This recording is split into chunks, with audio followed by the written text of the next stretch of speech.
There was no way my brain was in any shape to have a dream or hallucination. There was far too much damage to all lobes of my brain and my brainstem, demonstrable by those neurologic exams and by the CT and MRI scans that showed that the disease was everywhere. There was no part of my brain that was spared. That's an important lead in because that's what really makes the case special. Not just that I'm a scientist and a neurosurgeon and had a near death experience, but it's the exact details of the NDE that are so important to the scientific community.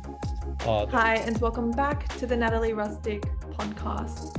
Today, we will be bridging the gap between science and spirituality with none other than Dr. Eben Alexander. Now, most of you watching this podcast probably know him since he's very well known amongst the near-death experiences community. But today we will be diving deep into who Eben was prior to his experience growing up, getting into his medical profession and going from a very scientific mind to a now very spiritual outlook on life. So guys, without further ado, I bring to you Dr. Eben Alexander. Well, Natalie, thanks so much for having me on. It's great to be with you. Awesome. I wanted to start the podcast off by sharing with the viewers watching here why I think it's so important to have you as a guest here for the podcast, because you did have a near-death experience, but it's more about who you are, and that I believe, being that you're a neurosurgeon of over 25 years, having a near-death experience, you can bridge the gap between science and spirituality. And so I'm very excited to have you here to share your story. But I really wanted to start right from the beginning. And if you could please give us a background as to who you are, how you grew up, and how you became the you that you are today. I would certainly credit my adoptive father with being a tremendous influence in my life. And yes, I said adopted because I was put up for adoption when I was 11 days old, although my birth mother, who was unwed and 16 years old, she didn't want to let me go, but social services had already claimed me. And therefore I was kind of stuck in limbo in this baby dorm for 4 months while she waited, until she was ready to actually sign the papers to let me be adopted. But I couldn't have been more fortunate. I was adopted into a wonderful, loving family, honored all my hopes and dreams. My adoptive father was a globally renowned neurosurgeon, and I just loved his work. He was so happy with this work, with helping patients and the technical details of neurosurgery, and every bit of it just looked appealing to me. Although I fought it as a child because I thought I might be comparing myself, in my mind with his career, and I knew I'd never really match his career. So even though I selected medicine as my field, I would say in early medical school, I kind of fought the idea of going into neurosurgery. But then towards the end, when I did a neurosurgery rotation, I realized, oh my gosh, this is, the greatest field in the world. I loved it, and I've always loved it. I'm very glad I went into that field. But it's important to point out my father also had a tremendous advantage over me in that he had a very strong belief in God. He, as scientific as he was, he never saw a conflict between a loving personal God and his knowledge of science and how he put science to work as an active neurosurgeon. And for him, it was, very helpful to have such a strong belief in God and an afterlife and heaven and the power of prayer, all those things. But I grew up in the 60s and 70s, and like many of us who grew up in that era, I always knew science is the pathway to truth. And so I struggled with how in the world conscious awareness could survive the death of the brain and body, because my training was very typical of the training at that time around the world. And that training was basically steeped in what's known as physicalism or materialism. That is, only the physical world exists, or material world, and there's nothing else. So thoughts, beliefs, attitudes, emotions, all that stuff has no basis in reality. You can't really measure it, and we thought it was just some epiphenomenon of the brain. That's in fact where my materialist science was leading me back in the 70s, was the notion that the brain created consciousness. Even though I wanted to believe much of what I'd heard in that church my dad took me to, Methodist Church, growing up in North Carolina, about an afterlife. But and power of prayer, but I just couldn't see how it could all work, and especially conscious awareness after death of the brain and body. That to me was a real mystery. And that's why what happened to me in November 2008 was such an incredible gift. And of course, there are other scientists and doctors, nurses who are scientifically educated who have had near death experiences. So that's not the unusual feature. But the important thing about my case was actually the details, the medical details of the case. And if you understand the medical principles involved and then examine my medical records, you realize that my case, it was impossible for that brain to harbor any kind of dream or hallucination. That is especially made clear in a medical case report on my medical records that was published in September 2018 in the Journal of Nervous and Mental Diseases um, by 3 doctors who were not involved in my care, but they were absolutely astonished by my recovery. And that was even more of a factor when they went through my medical records and realized just how sick I was. I mean, that kind of mirrored the kind of surprise and shock I had, even though when I first came out of coma for a month or so, I really didn't have much of my scientific knowledge back. That knowledge was deleted by the disease. But then the memories came back. And in fact, by 2 months post coma, my memories were complete and even more detailed than they had been before coma. That's a real shocker. We explain all that in the third book, in Living in a Mindful Universe, in a discussion of how neurosurgeons have come to suspect that memories are not stored in the brain at all, mainly Mm. because there's never a case where um, we operated on somebody, took out a major part of brain, and then had long-term memories deleted. That's never happened. And it's kind of humorous to me because just the other day I was reviewing a whole group of cases of what are called hemispherectomies, where a whole half of the brain is taken out. It's done in very young children who have intractable epilepsy. And I never did any of those cases myself. I did a lot of pediatric neurosurgery, but never hemispherectomies, but some of my colleagues did. And the amazing thing is, even with a hemispherectomy, and they can occur in slightly older children. You can't get away with it at a really advanced age, or at least it's much tougher to get away with it. But the reality is, none of those cases ever saw a deletion of long-term memories, whether they took out the dominant or non-dominant hemisphere. It didn't matter. It didn't seem to remove any memories. And so that old myth that is so accepted, memories are stored in the brain, it's really the last nail in the coffin of materialist neuroscience. We realize materialism or physicalism, that notion that only the physical exists, has been rendered inadequate for the truth. It doesn't fit the empirical data. And so that model, even though the modern press and like Scientific American, New York Times science section, et cetera, might still pretend that physicalism, is true and that the brain creates consciousness. A lot of the scientific world, especially those who study consciousness, have left it behind. We realize it's completely inadequate. And the more scientists study the consciousness, the more they realize the brain does not create it de novo out of purely physical matter, but there's something much richer going on here that also involves the fact that we seem to be sharing consciousness. So anyway, all of that has changed because of my experience. And I would say that the scientific world is changing around this too. But Mm. for me, the amazing thing is how it is bringing science and spirituality together in a very strong fashion. In fact, you can no longer pretend that we're just mechanistic beings, chemical reactions, electron fluxes, an illusion of consciousness. Uh, that's no longer tenable. That in fact, consciousness is the only show in town. It's what truly exists, and we must really explain it. And in many ways, I would say that our third book, Living in a Mindful Universe, goes a long way towards establishing, the science of the future, which is the science that realizes that consciousness is a field of information interchange and that it's all interconnected.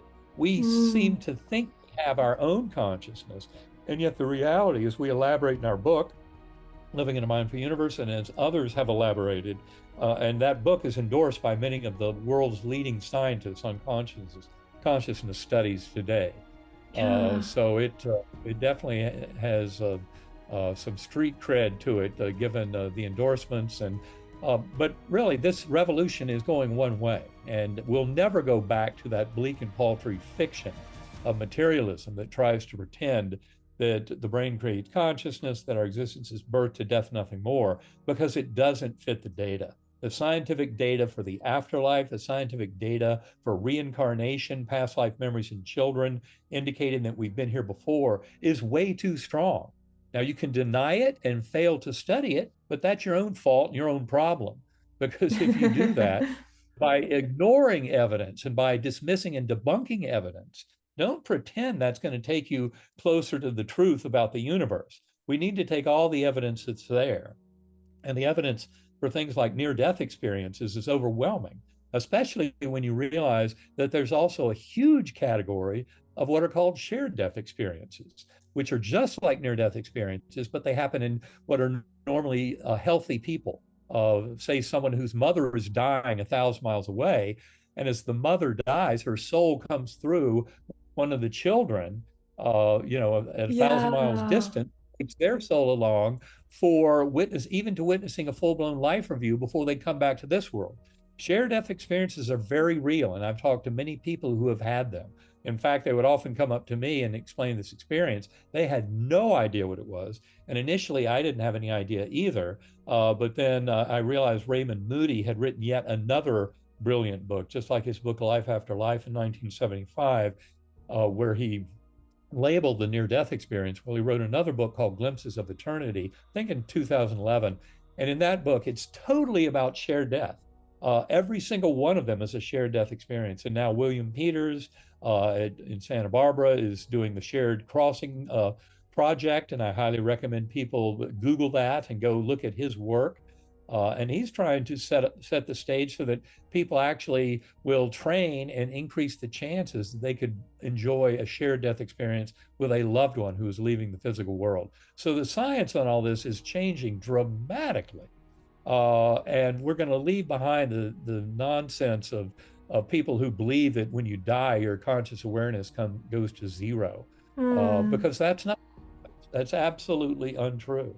And Can I the just evidence. add there, sorry, did you ever believe prior to your NDE that when you passed on, that you simply became nothing? What was your thoughts on death and the afterlife? Well, I would say that, I struggled with understanding that. And that was basically, especially, through my residency, then into my neurosurgical practice. I spent 15 years teaching neurosurgery at Harvard Medical School. And during a lot of that time, I was subscribing to what I'd been told, which is the brain creates consciousness. And when you die, that's the end of conscious awareness. And I thought, well, I guess that looks like the deepest truth I can discern from all this. And it was kind of retreating backward, obviously, because my father had gone so much further with his Hmm. understanding.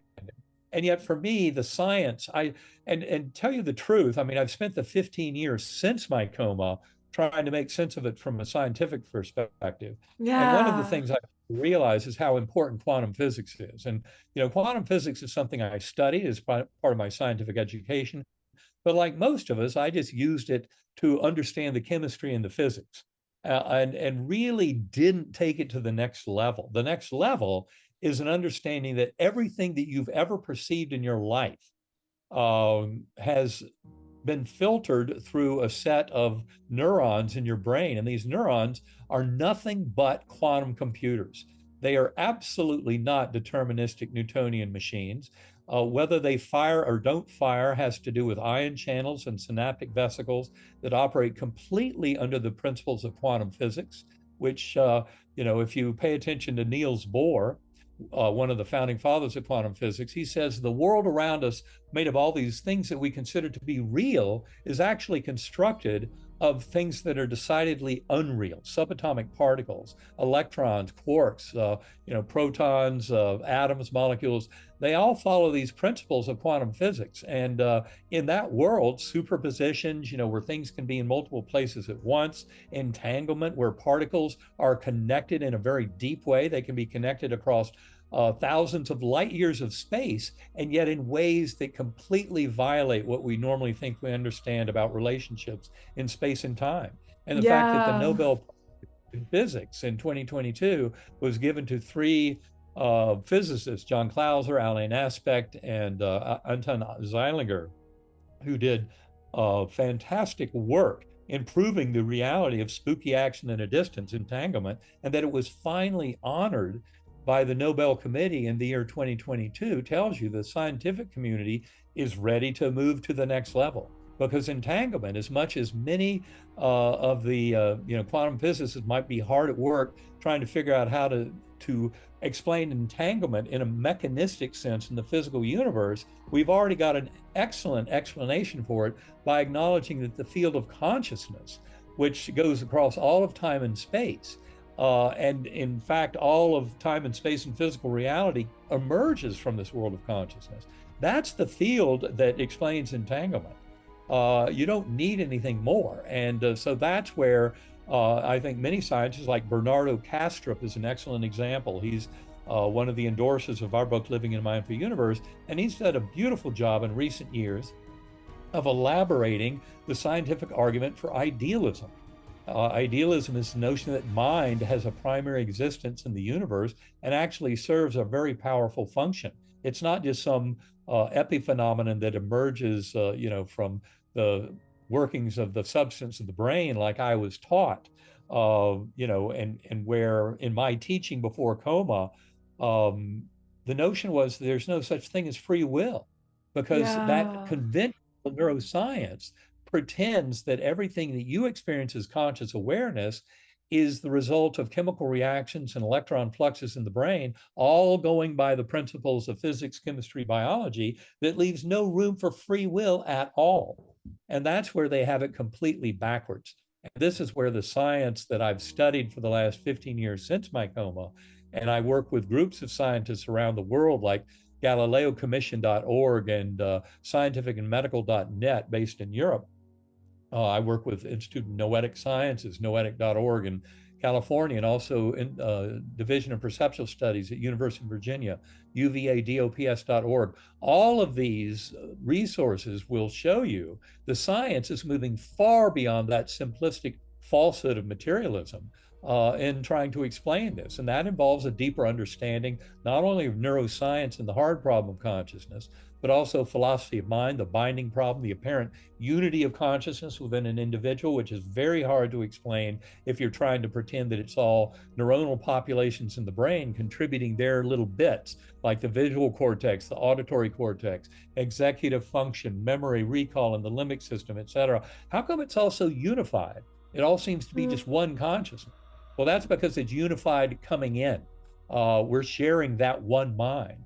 And in fact, that's the interesting thing, is how that one mind, that primordial mind, is split out into these individual eddy currents of awareness that we each have as sentient beings. And yet the interesting thing is when you die, you find that those boundaries of the mental realm of self start to dissolve.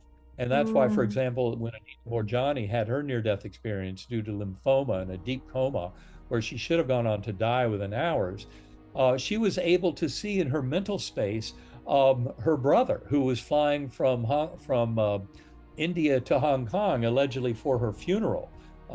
And then also she could experience her father's mind. Her father had passed over years earlier, and yet he was there as a presence to her. So in other words, when you die, you're liberated from the shackles of the prison of the body and brain, and can start to experience all this. But the good news is that all of us have that capacity. Telepathy is something that Yeah. many people experience. And if you read Guillaume Playfair's book on twin telepathy, you'll realize 35% of identical twins have very powerful, demonstrable telepathic experiences. And it turns out that it's not just limited to twins. All of us can have telepathic experiences. Remote viewing. There are many other aspects of non-local consciousness that have been scientifically validated. So, in other words, the current scientific study of consciousness is much grander than it was when I came through, my training 30 and 40 years ago, 50 years ago, even, I'm having to realize. But that's really where the action is now the scientists realize that things like near-death experiences and of reincarnation, because the Mm. data for reincarnation is undeniable. If you go to uvadops.org, they've studied more than 2,700 cases of past life memories in children over the last 6 decades. 1,700 of those cases are what they call solved. That is, they've actually identified the person who lived before that is described by the child. And once you start reviewing this data and you realize it's not made up, it's not fiction, it's not imaginary wishful thinking on somebody's part, but it's gathered by rigorous skeptical scientists, not just at UVA, but around the world, like Jim Matlock, Harold Bowman, and others have done tremendous work in past life research. And anybody who takes the time to study it will simply tell you the evidence is very strong. It's not doubtful that about this evidence, but how it all works is left for the scientific world to more fully explain. And that's something we'll be doing over the next few decades. Yeah, beautiful. Very well said. And thank you so much for diving into quantum mechanics, understanding the mind and how we are all one consciousness. And that would lead me into going into your near-death experience and how you navigated through that and what you'd learned from it. Let's dive into what happened during your near-death and leading up to that point as well. All right. Well, very important to remind people, as I said minutes ago about that case report on my medical records, they made it very clear, as I did, but they went through all this data more extensively. There was no way my brain was in any shape to have a dream or hallucination.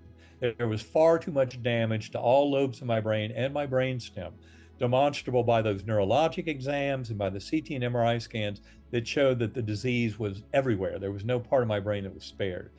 That's an important lead in, because that's what really makes the case special. Not just that I'm a scientist and a neurosurgeon and had a near-death experience, but it's the exact details of the NDE that are so important to the scientific community. That it was impossible, basically, if we believe everything we currently believe about the role of the neocortex and the brain in production of consciousness. And that's the starting point, and that's where it gets very, very interesting because of what I went through. So it started, and also very important to point out that I was amnesic. I had no memory for Eben Alexander's life. Now, when I first came back to this world, most of my neuroscience knowledge was still gone for the next few months. But I knew enough from talking with my doctors to understand that my brain had been severely damaged by this illness. And therefore, when I was trying to explain to my doctors about my spiritual journey, and they would tell me, well, your brain was too sick. You can't have had Mm. any experience, but forget about it because the dying brain plays all kinds of tricks. That was their advice to me. But so I just thought, well, I guess memories were deleted. And I didn't realize yet that over 2 months, all the memories were going to come back and be even more complete than they had been before coma. That was unexpected and a tremendous shock, but that's what ended up happening. And again, we discuss all that in Living in a Mindful Universe, how they're not stored in the brain. But starting my journey,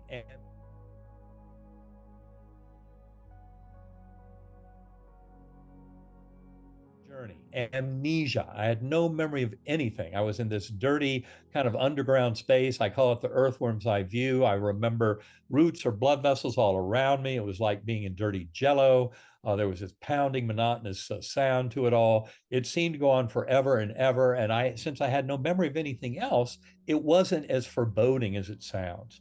I simply accepted Mm. it as this is existence. This is it. Uh, Now, what happened after that, though, was there was a slowly spinning white light that came with a perfect musical melody, and it approached me out of the murky darkness. And as it did, it opened up like a rip in the fabric of that ugly earthworm eye view, led up into this brilliant, ultra-real gateway valley. And that's where things really started to get absolutely astonishing. The sense of reality, and you must understand, people often say these experiences are ineffable. That is, you can't put them into words. Our words are good for describing a trip to Disney World, but they're not so great for these incredible, rich spiritual journeys. And one important point to make up front about that is part of it is because you're in a realm where your entire life, from birth to death and everything in between, and lives before and lives beyond, can all appear to you in various ways. So you're completely outside of Earth time in a realm that in many ways seems timeless or eternal, and yet you can witness temporal type events. And I label that time flow as deep time or meta time. It's a very different concept, and it helps you understand a lot more about all of this when you Mm. realize that is more of a kind of eternal realm that is not marching along like clockwork with our earth time. And that has very important ramifications when you understand interactions with deceased souls, when you investigate stories of reincarnation, things like that. You have to appreciate how powerful that effect of the relationship is. So that, in other words, a loved one would never reincarnate before you need them at your time of leaving the physical world. That's a concern that many people have, but that's why deep time is such an important explanation to get out up front. Now, in this Gateway Valley, I was a speck of awareness on a butterfly wing. There were millions of other butterflies looping and spiraling in these vast formations. And below us was this verdant, fertile, rich valley. It was a valley of perfection. This world was very much like Plato's world of ideals, but for the individual soul, where you can go through a life review, you can witness events of your life. And any of the residual lessons that are to come from that life review, you could learn and teach in that moment as your higher soul is connecting with souls of departed loved ones, going through this whole experience of the life review. And I think it's important to point out to people what Bruce Grayson wrote about life reviews in the fall of 2021 in a scientific peer-reviewed paper, where he made three major points. One is that they seem way too real to be real, as I put it. That's what my experience was like. That's what I told my son, Eben IV, who'd been majoring in neuroscience, when I got out of the hospital, 2 days before Thanksgiving, and he arrived home, and I told him it was way too real to be real, because that's what it seemed to me. And my doctors had told me your brain was too sick to have produced anything, so forget about it. Well, I knew what I had experienced, so I had to explain that. But also, Grayson said that in the life review, you often experience it as other people that were influenced by you. So if you handed out a lot of pain and suffering in your life to other people, in the life review, you get on the receiving end of that. The life review is not your perspective as much as the perspective of others, their emotional perspective that were influenced by your actions and thoughts. And that's why, in many ways, the life review is like the golden rule: treat others as you would like to be treated, written into the fabric of the universe. And the other thing that Grayson points out about life reviews is it's more like a reliving of the events than a remembering. That's very important in this context of understanding the different temporal flow, because you get into life review, you can relive aspects of life. And in fact, they can be relived in certain ways that you can learn the lesson and move on from it. So it doesn't have to figure into your next lifetime. But as my partner Karen Newell puts it, why not just have a daily review and make amends to people and seek for whatever, do it all now. Don't save it for your deathbed. So anyway, back to my journey in this beautiful Gateway Valley. Millions of butterflies, colors beyond the rainbow, waterfalls into crystal blue pools, lush with plant life, no sign of any death or decay anywhere. Blossoms, flowers, buds on trees, all opening in this rich, dynamic, active, fertile, it was life personified in this beautiful Gateway Valley. And below us, below these soaring butterflies, thousands of beings in the meadow down below, surrounded by this rich forest, and all this dancing and joy and merriment. And there were children playing, dogs jumping, and it was all being fueled because up above were these angelic choirs, these pure orbs of spiritual beings leaving these sparkling trails against this blue-black velvety sky. And these orbs were emanating chants and anthems, hymns that would just thunder through my awareness, just absolutely astonishing. And I remember at that first pass through that Gateway Valley, this soft summer breeze that blew through.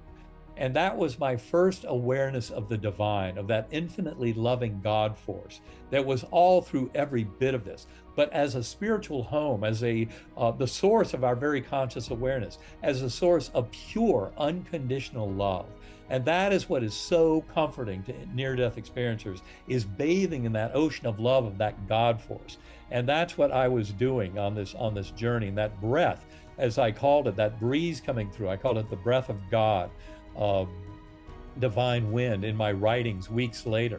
And that's what it was. It was my first knowing of the power and the beauty and the personal nature of that loving God force. And from that point on, the whole thing just expanded tremendously. I remember seeing all of the four-dimensional space-time in the material realm collapsing down.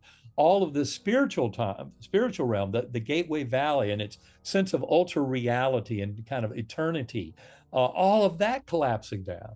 As I ascended through yet another portal created by the music of the angelic choirs. It was always music and remembering notes of melody. Music is how I could see our souls as traversing these various realms of the spiritual levels. And in that core realm, that's where all dualities resolve, all of oneness resides.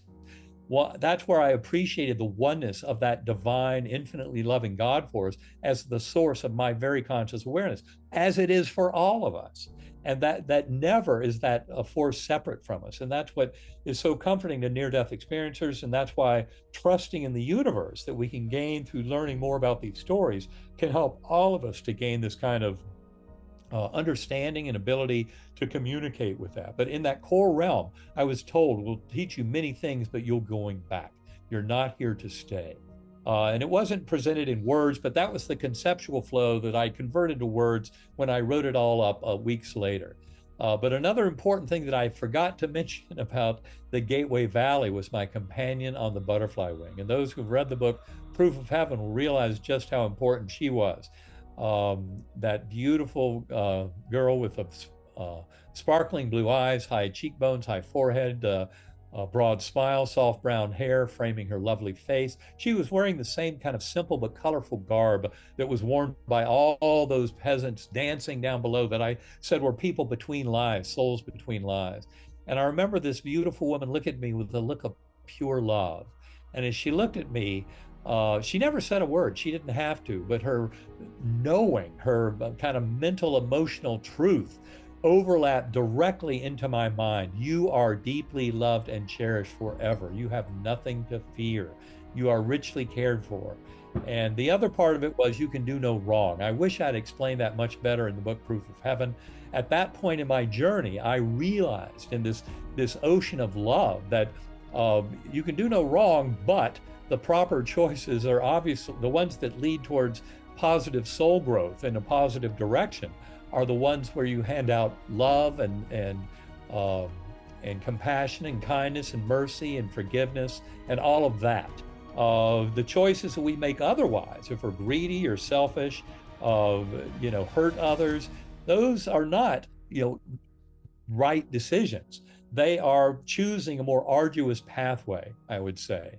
But we are given the gift of free will, so we have that free will to express. But what I came to realize is that the best way forward in terms of a soul journey, in terms of actually closing in on that oneness with the divine that I think is ultimately what all of us are seeking in these multiple lifetimes, it's best to really treat each other with love, kindness, and compassion. And that's the deepest lesson that comes out of NDEs.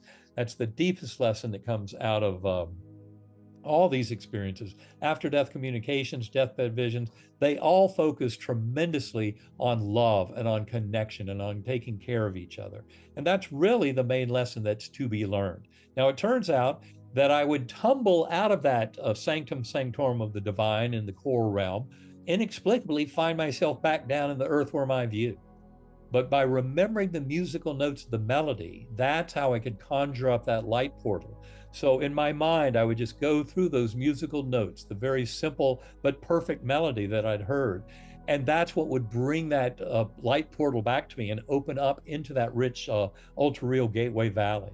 Always reassured by that loving guardian angel on the butterfly wing and the beautiful valley and all the souls dancing and the joy and merriment. There were plenty of other lessons that I gained in that realm too, but ultimately I was seeking that pathway up into the core for more and more. There came a time when, as they told me, you're not here to stay. And so conjuring up that, using the musical notes to conjure up that light portal after, a spontaneous descent back into the earthworm's eye view no longer worked.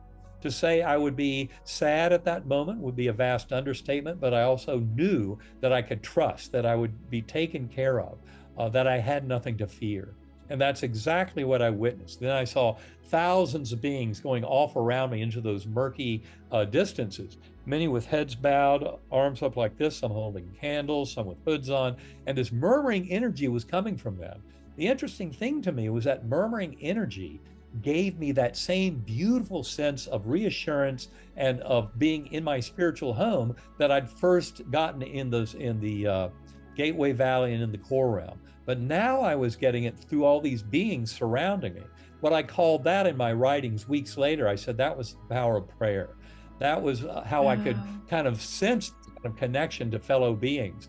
And that's what kind of helped guide me back to this world.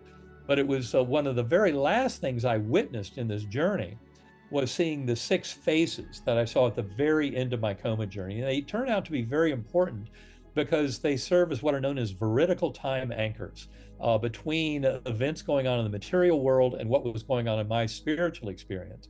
And those six faces, five of them were people who were physically present in the ICU room. The last 24 hours or 24 hours or so that I was in coma. One of them was of someone who was not physically present. She was an old friend of mine from college. I'd met her when I was 18 years old in freshman English. We lost touch with each other, but then she came back into my life as a good friend with my former spouse. They taught together at a high school in Raleigh, North Carolina. And my former spouse and friends knew that this woman, Susan Renches, had done a lot of work with channeling. Now, if you'd asked me about channeling before my coma, I would have told you that's all nonsense. Blah. But of course, she was present to me in my journey. So after I woke up from coma, when I was telling family and friends about who was there at the bedside, as I was emerging from coma, Susan was one of them. And they said, well, Susan wasn't physically here, but we did call her up and ask for her help. And she channeled to you from 120 miles away from Chapel Hill, North Carolina, where she lived. And on nights 4 and 5 of my coma. So that helps me to peg that the vast majority of the coma journey had to happen between days 1 and 4 of the coma because of Susan's So presence. I just want to stop you there real quick. So did you say she channeled you while you were in the coma? She came to me. So, yes, my family called her up, said I was in deep trouble, in deep coma, expected to die. And she went into a trance and she channeled to me. And she was as present to me as anyone else in that group of the other five who were physically present in the ICU room the last 24 hours of coma. Susan was there the same way they were, very present to me. And of course, when I came out of coma, when I saw them in the coma, my amnesia was still active. So I didn't know who they were. And it includes people like my former spouse. I had no idea who these faces were. They would appear to me, they would make a few statements that I didn't understand, and then they'd disappear. And all those faces are as vivid to me right now. I have the memory of them. Visual memory is so sharp. I know exactly what they look like in that moment. And yet, when I saw them in coma, I had my amnesia prevented me from knowing who they were. But as soon Wow. as I woke up, in the next hour, two, three, as my words were coming back, as memories were starting to come back, as I was trying to clarify things with my family and with the doctors and nurses, I was explaining who the people were that I saw in that last phase. And that's where it became apparent to me. They told me, well, Susan was the one who wasn't there physically. But to me, when I heard that, I went, so what? I knew by the mental realm, it goes far beyond the physical, and there are no limitations in that realm. There are no limitations of distance and time as we normally consider them here. So, in other words, the ending of this, and so just to get to the end of that part of the story, is the last of those six faces was a 10-year-old boy. And this, of course, is all part of the story in Proof of Heaven for people who want to learn more. The whole thing is told in great detail in that book. And also the continuation of the story, because there's a lot more to it. There's now a 10th anniversary edition of the book Proof of Heaven that has 36 additional pages. But also there's the book Living in a Mindful Universe, where I go into a lot more. That's co-written with my life partner, Karen Newell, who's the co-founder of Sacred Acoustics. And Sacred Acoustics is a form of binaural beat brainwave entrainment. And people can learn more about that at sacredacoustics.com. That's something I've used daily for the last 11 years plus to return to my NDE through meditation using Sacred Acoustics. But anyway, getting back to my story, it was that 10-year-old boy that I saw at the very end. That's why I came back to this world. Now, through this entire journey to this point, I had thought, well, this can continue, it can cease, doesn't matter. I didn't really have the skin in the game to worry about that. And yet now all of a sudden everything mattered because this face, he was pleading with me. And I promise you, I was not seeing him in my ICU bed with my eyes and hearing him with my ears. I was too far gone from this world. Turns out that was Sunday morning, day 7 of coma. The doctors estimated early in the week I had a 10% chance of survival. Now on day 7, I was down to a 2% chance of survival, no chance of recovery. And that's why they recommended taking me off the ventilator, stopping the antibiotics, just letting me go. Now, they'd protected Bond from the worst news during most of that week, but now he realized, oh my gosh, things are far worse than he'd been told. Came running down the hallway, pulled open my eyelids, one eye over there, one eye over there, neither pupil working. Those of you in medicine will know that's a horrible picture. And he was pleading with me, Daddy, you're going to be okay. Daddy, you're going to be okay. Now, I didn't understand any of those words. I didn't know who he was. But I sensed this incredibly strong connection between us and knew that somehow I had to be present for him. And I had no idea how to do that. And it was somehow the free will of my higher soul that was able to navigate a pathway back. But I ended up coming back to this world. And when I did, first awakening in that ICU bed, I didn't, like I said, I didn't recognize any of my loved ones at the bedside. All I knew was where I'd just been. I had no memories of my life before. But all of that stuff came back over about the next 2 months or so.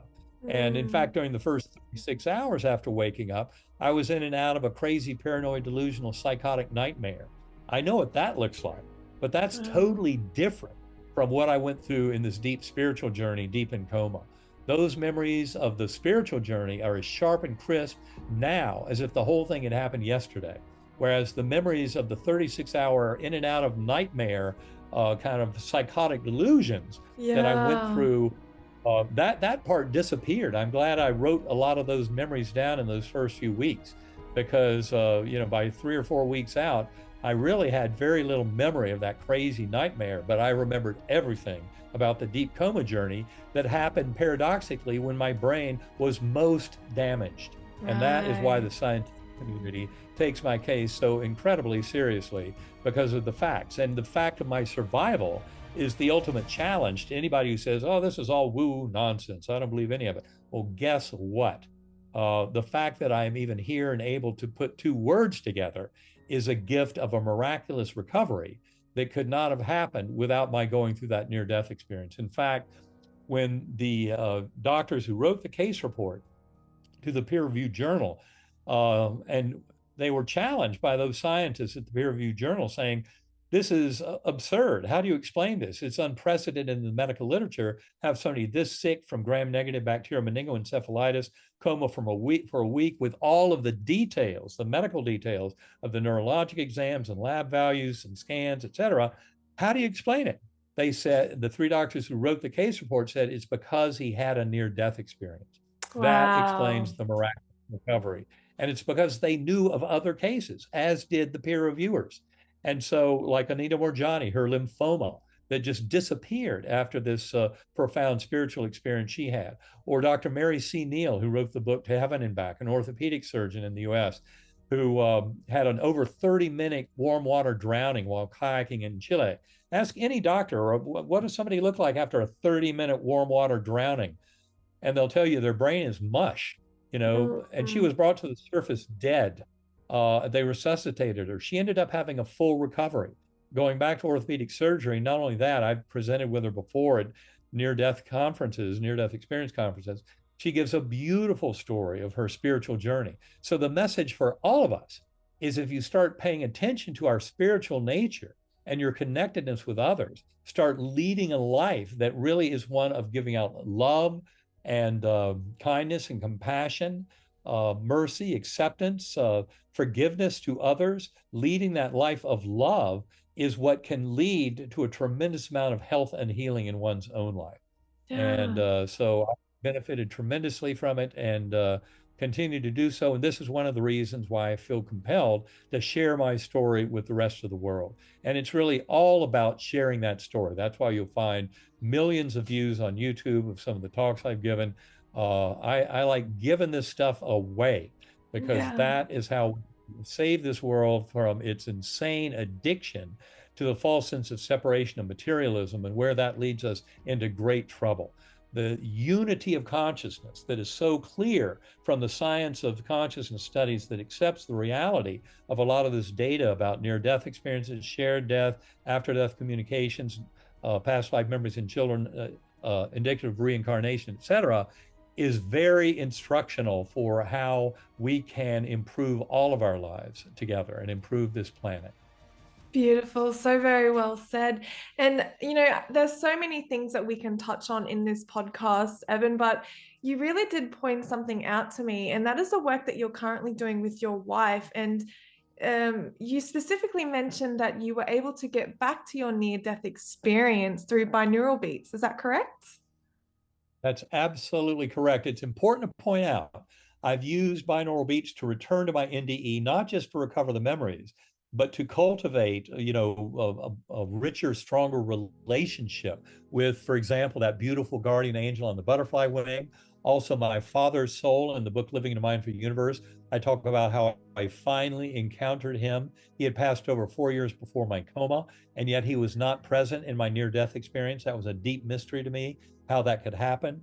But I explain all of that in Living in a Mindful Universe because he explained it to me in a deep meditation using sacred acoustics. But important to point out, I have not yet fully duplicated that full bore ultra reality that was a cardinal feature of the Gateway Valley and the core realm. I mean, that Mm. ultra reality is something that you really cannot put into words. It makes all of this very difficult to explain. And it could just be that I maybe I cannot fully duplicate the experience until the next time my brain is ready to check out. That's possible. I don't know. But the reality is, I have had great success at occasionally having strong interactions with some of those guides, and certainly Mm. bathing in that ocean of love. That is something that I've been able to do. And I think other people can do that in meditation too. They can harvest that beautiful, rich sense of love. I know Karen has done it. In fact, she has never had a near death experience, my partner, Karen Newell, but she's had very profound experiences of profound love in her spiritual journeying.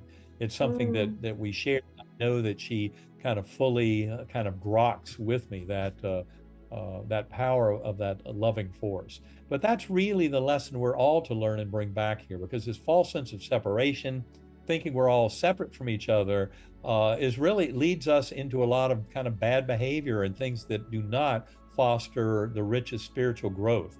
Once you realize we're spiritual beings in a spiritual universe, you start realizing that what a waste of time it would be to pursue my life. For example, I think back, if I'd gone on with my kind of materialist, brain creates consciousness, when you die, it's all over, and then getting to my deathbed and being liberated and welcomed by these loving spirits of my departed loved ones, and knowing that's reality, that's not imaginary, that's real, and then going, why did I waste my whole life not knowing this deeper truth?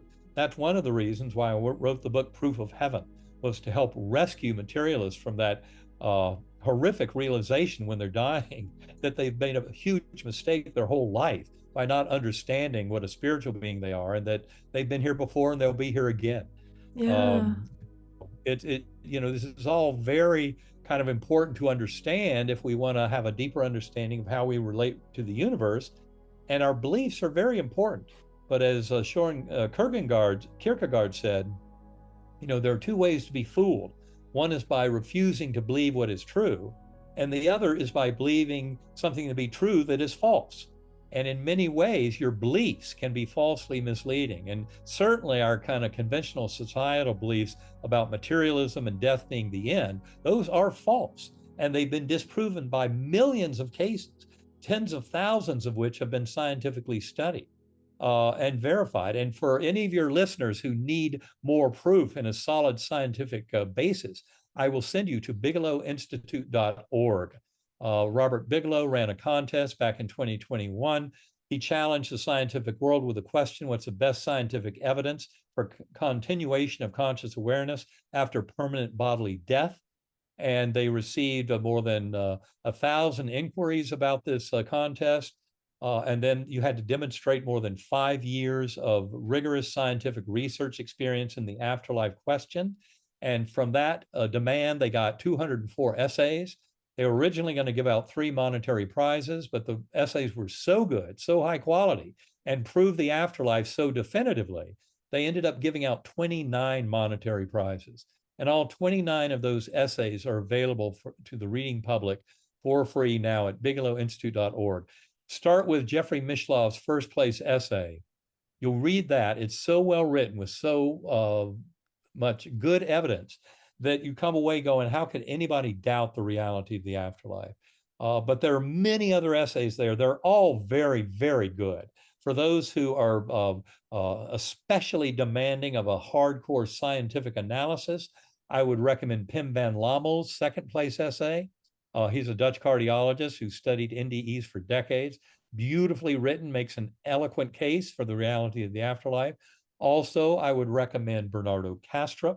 Um, he's written tremendously about idealism in the modern quantum physics world.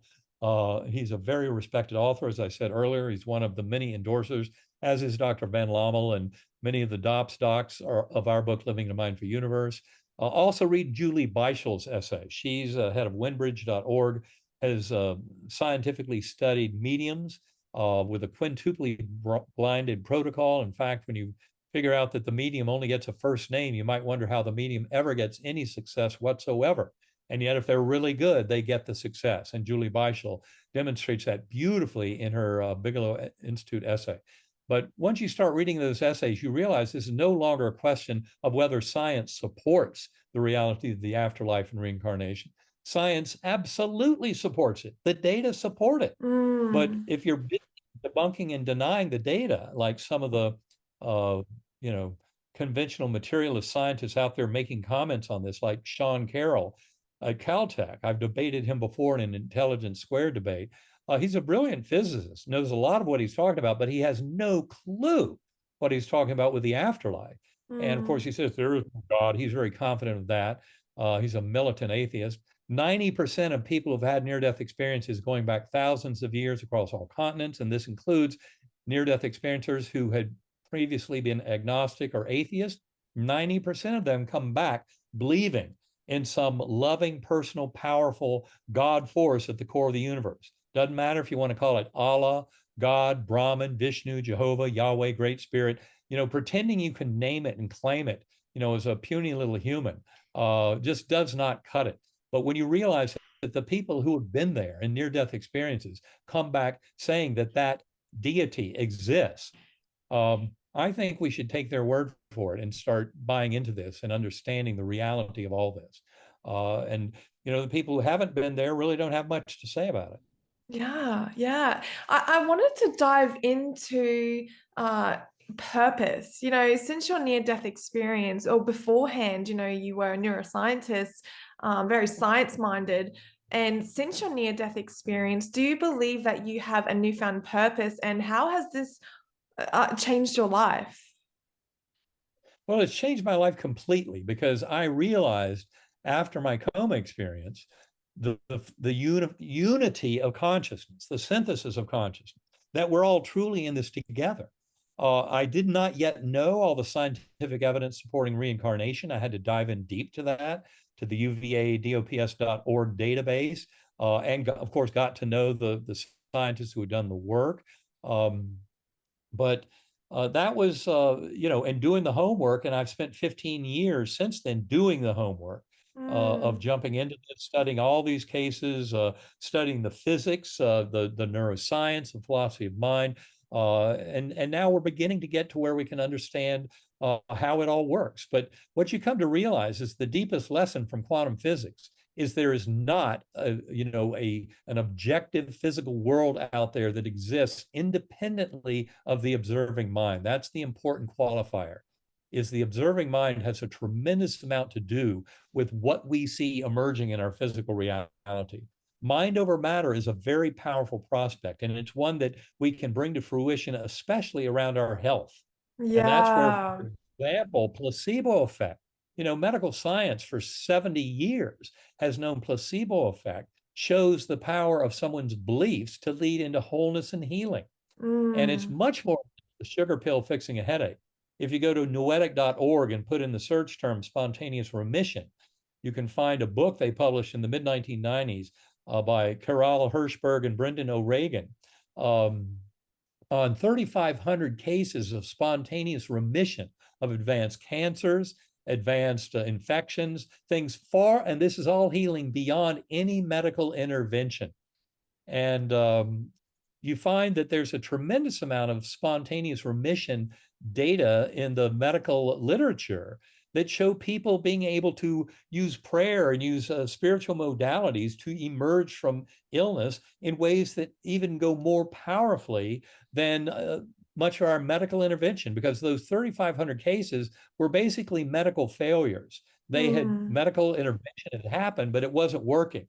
And so these were all cases where they went beyond all that to get the healing. And then, of course, when you reach the territory of miraculous healing and near death experiences, like my case, like Anita Morjani and her lymphoma, like Dr. Mary C. Neal and her over 30-minute warm water drowning, and you realize that a spiritual healing was there in each and every one of those cases, you start to realize mind over matter, spirit over matter is the way Karen would put it.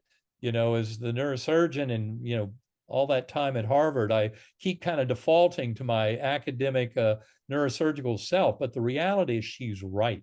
It's spirit over matter more than mind over matter. Once you realize we're spiritual beings in a spiritual universe. And that's where I think power of prayer starts to become more apparent. I love how my colleague, Dr. Larry Dossey, has written beautiful books about how powerful prayer is.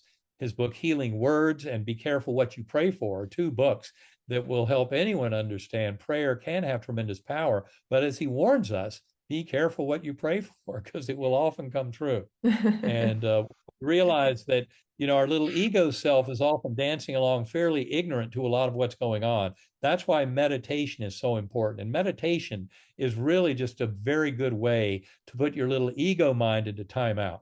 The ego mind Yeah. is that little voice.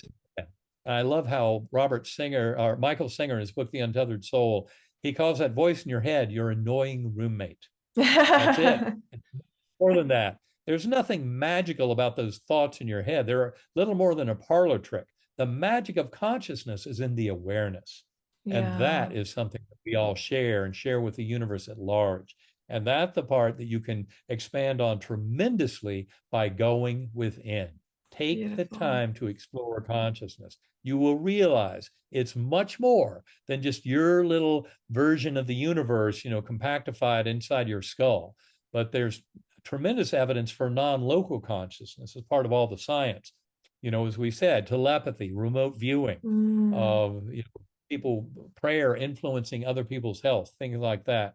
But start exploring consciousness. And if you need a tool to quiet that little ego voice in the mind, the monkey, use Sacred Acoustics. Try sacredacoustics.com. But really, any way you have for putting that little ego voice into timeout and starting to get in touch with your higher soul, with that aspect of you, that awareness, that neutral observer, as Karen and I often put it, that's where the power starts to come in, and where people can start to really gain a deeper understanding of their relationship for the universe and their purpose for living. Yeah. This is why meditation and centering prayer I find to be absolutely indispensable in this kind of a spiritual journey. And if nothing else, they give us tremendous relief from the anxiety of living in our very polarized and kind of materialist, intoxicated world through meditation. And for example, there's a peer-reviewed study supporting sacred acoustics tones for relief of anxiety. It was published by Dr. Anna Yusum. She's a Manhattan psychiatrist. It's published in Journal of Nervous and Mental Diseases in February of 2020. And that report is on binaural beats and how powerful they can be at alleviating anxiety. She found over 2 weeks a 26% reduction in symptoms in her patients versus only 7% in the control group who got standard talk therapy, but no sacred acoustics tones. So That's the tones made a incredible. tremendous difference. Yeah. I have one more question, and I don't want to take up too much more of your time. We are running out of time, but I do have this question, and it is $1 million question. So Dr. Eben Alexander, you're a neuroscientist and a doctor. You know all about the brain. You know, it's made up of networks and neurons that fire and wire and send signals to the body. But the question I want to ask you, what holds data?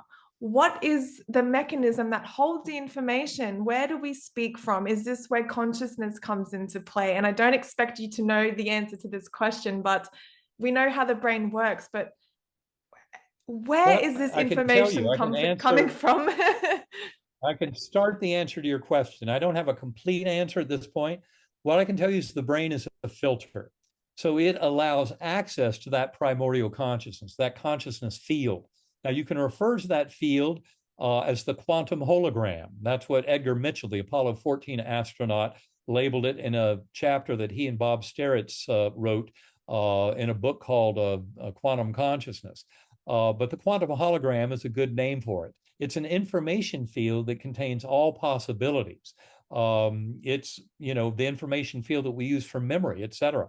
It's not restricted within the space-time of this physical universe, because actually nothing is. Our mental experience seems to portray a space and time, and we seem to be kind of dancing through it. And yet, in the mental space, you find quickly that you're outside of, a here and now.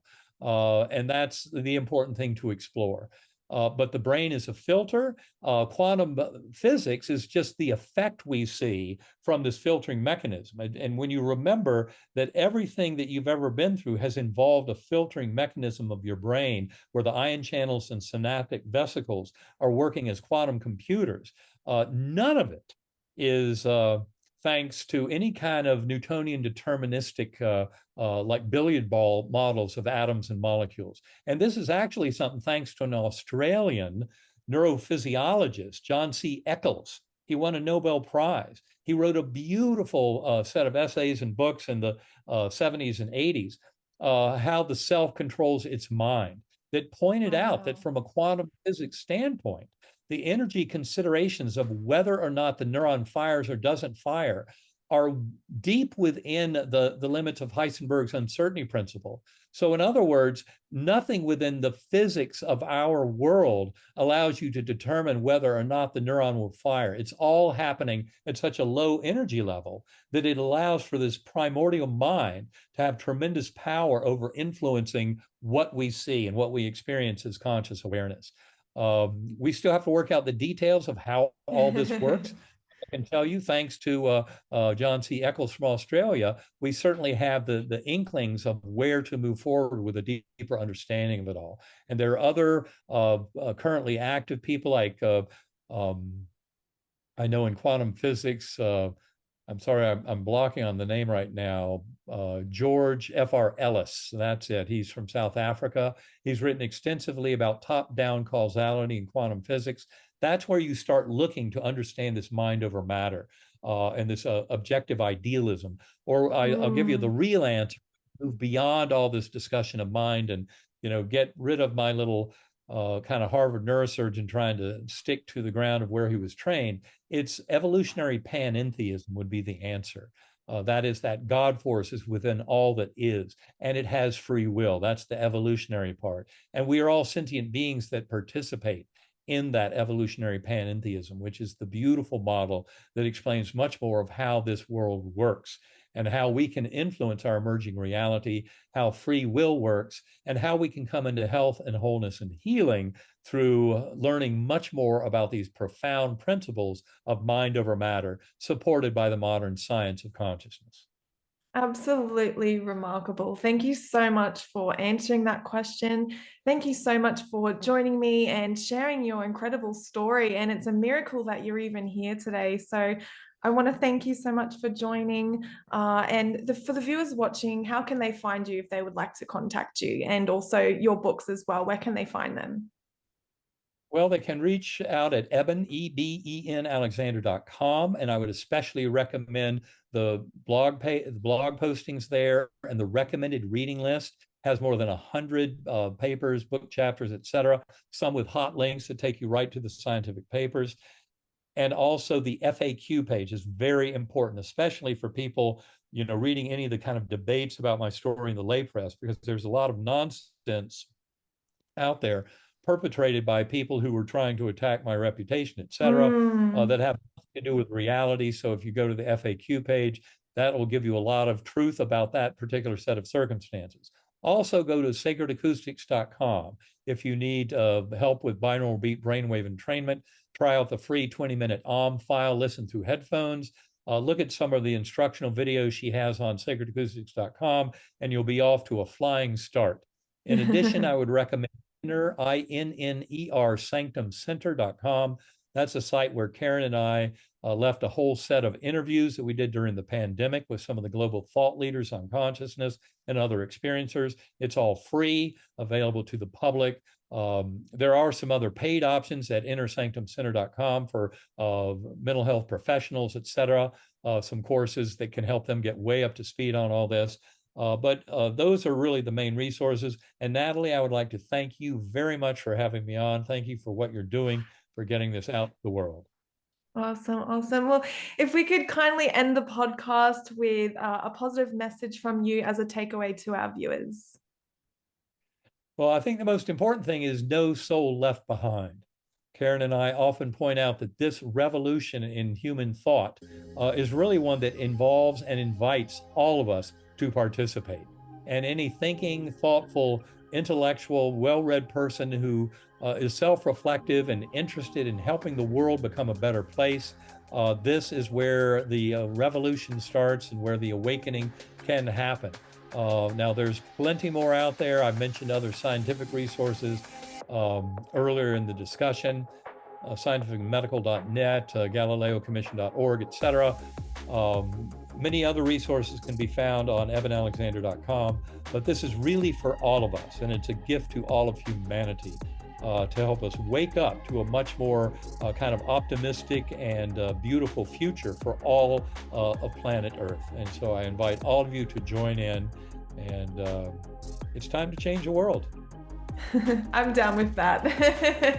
Thank you so much again for joining me. And yeah, I really hope you enjoy the rest of your night. Thank you. All right, you too, Natalie. Thanks a lot. Have a great day. You Bye-bye. too. Bye.